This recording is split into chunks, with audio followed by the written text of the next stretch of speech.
Petrol pump पर पोलीसकर्मी અને માલિક વચ્ચે માથાકૂટ થઈ। પોલીસકર્મી સાઉથ બોપલમાં આવેલા પેટ્રોલ પંપ પર ડીઝલ પુરાવા જતા હતા।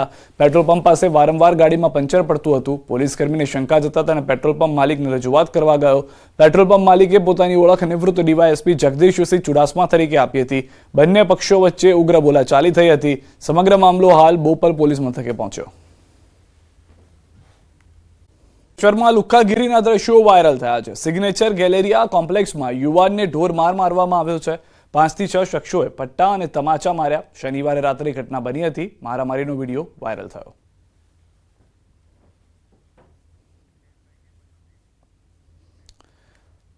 હાલ રોકાઈશું એક વિરામ માટે। આપ જોડાયેલા રહો ગુજરાતની number 1 news channel news 18 Gujarati સાથે।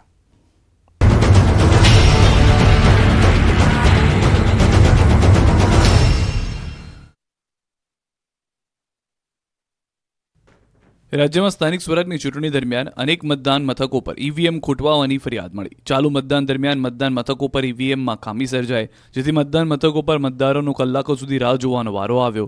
દ્વારકાથી લઈને જૂનાગઢ અને બીલીમોરાથી લઈને ગીર સોમનાથ સુધી ईवीएम ખૂટવાયાની ફરિયાદ મળી।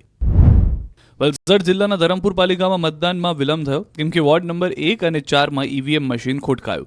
વોર્ડ નંબર 4 ના ઈવીએમનું બટન કામ ન કરતા મતદાન અટવાઈ પડ્યું હતું। ટેકનિકલ એરર આવતા મતદાન અટક્યું હતું। મામલતદાર અને ચૂંટણી અધિકારીઓએ સ્થળ પર પહોંચી ટેકનિકલ એરરનું નિરાકરણ કર્યું।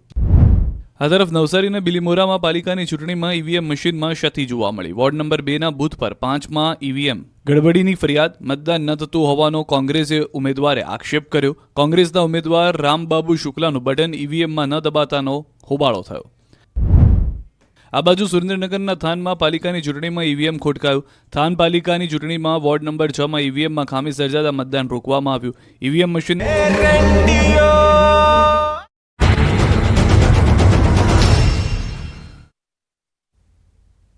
અમદાવાદના ગોમતીપુરમાં જૈન દેરાસરમાંથી મૂર્તિ અન્ય જગ્યાએ લઈ જવાના મામલે હોબાળો થયો।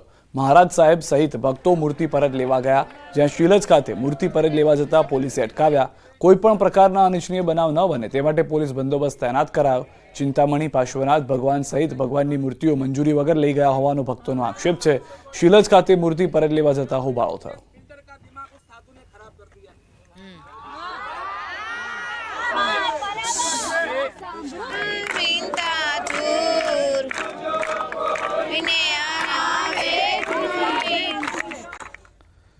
પાલનપુરના તાજપુરામાં આવેલી પ્રયાગરાજ સોસાયટીમાં બાઇકની ચોરીનો બનાવ સીસીટીવીમાં કેદ થયો છે।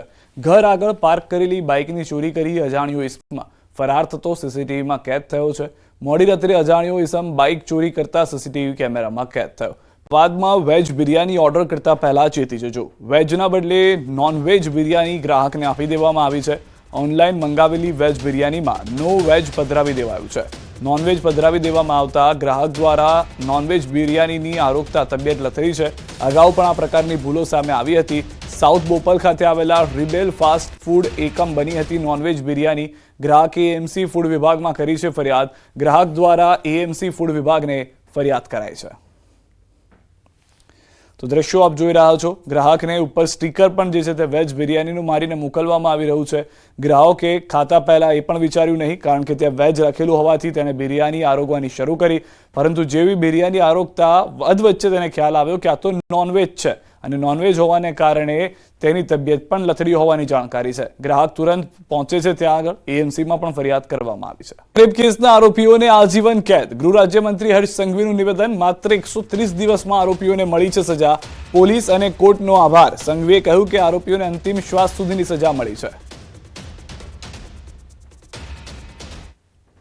માત્ર 130 દિવસમાં કોર્ટની અંદર કેસ ચાલીને આજે આ 3 આરોપીને અંતિમ શ્વાસ સુધીની સજા અપાવવામાં સુરત જિલ્લા પોલીસ અને પોક્સો કોર્ટને આ બદલ હું આભાર બી માનું છું। માફિયાઓનું સૌથી મોટું પાપ। મહિલાઓની સોનોગ્રાફી સમયના સીસીટીવી યુટ્યુબ ટેલિગ્રામ પર વિડીયો કર્યા અપલોડ। સાયબર માફિયાઓએ તસવીરો કરી અપલોડ। કેટલાક અપલોડેડ વિડીયોમાં ગુજરાતીમાં સંવાદ। વાયરલ વિડીયો ક્યાંનો તે તપાસનો વિષય। વિડીયો મૂકી રૂપિયા કમાવાનું કૌભાંડ। મેમ્બરશીપ આપી વિડીયો બતાવવાનું કારસ્તાન। સમગ્ર મામલાની સાયબર ક્રાઇમે શરૂ કરી છે તપાસ। સમગ્ર મામલે સાયબર ક્રાઇમે મોટો ખુલાસો પણ કર્યો છે. યુટ્યુબ અને ટેલિગ્રામ ચેનલના ક્રિએટર વિરુદ્ધ સાયબર ક્રાઇમે તપાસ શરૂ કરી છે. ગુજરાતી ભાષામાં સંવાદ છે એ અંગે તપાસ કરવામાં આવશે.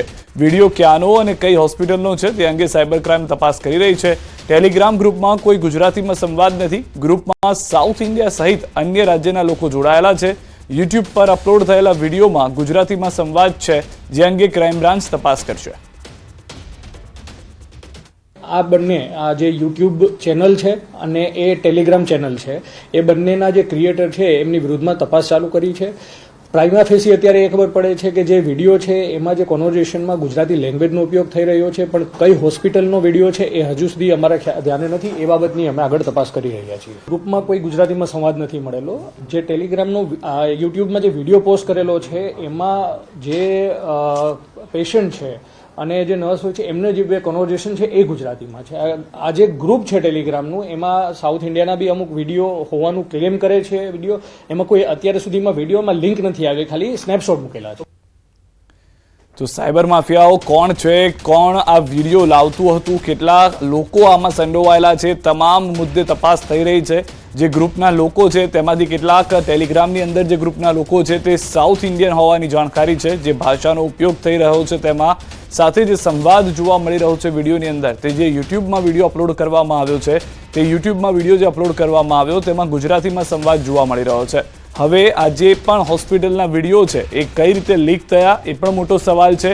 શું હોસ્પિટલના કેટલાક લોકોએ જાણી જોઈને આ વિડીયો સીસીટીવીમાં જે હતા તે લીક કર્યા છે, કે પછી સાયબર એટેક થયો અને હોસ્પિટલના સીસીટીવી વિડીયોઝ જે છે તે વાયરલ થઈ ગયા? આ તમામ મુદ્દે સાયબર ક્રાઇમ તરફથી તપાસ શરૂ કરવામાં આવી છે.